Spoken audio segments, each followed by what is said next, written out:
తెలుగు రాష్ట్రాల్లో జాతకాలు జ్యోతిష్యం చెబుతూ సంచలన కామెంట్స్ చేస్తూ నిత్యం మీడియాలో కనిపించే ఆస్ట్రాలజర్ వేణుస్వామి ఇతను చెప్పే కొన్ని విషయాలు వివాదాస్పదంగా మరికొన్ని విషయాలు వాస్తవానికి దగ్గరగా ఉంటాయి.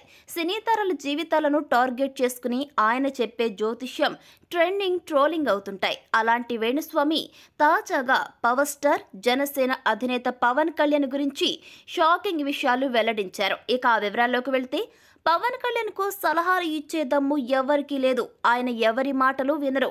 నేను పవన్ కళ్యాణ్ గురించి మంచి చెప్పినా కూడా ఆయన ఫ్యాన్స్ నన్ను ట్రోల్ చేస్తారు.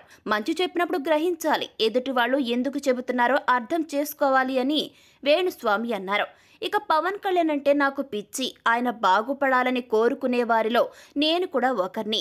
ఆయన నటించిన 10 సినిమాలకు ముహూర్తం పెట్టినా ఆయనతో గంటలు గంటలు గడిపాను.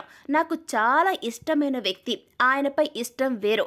నాకు తెలిసిన ప్రతి వ్యక్తి అభివృద్ధిలోకి రావాలి.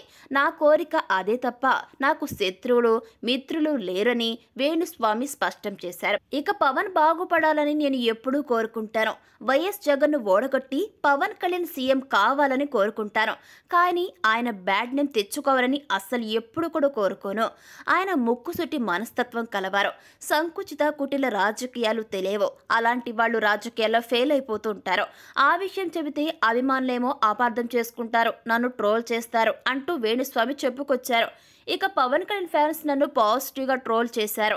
3 పెళ్లిళ్ల గురించి జగన్ మాట్లాడితే అలా మాట్లాడడం తప్పు.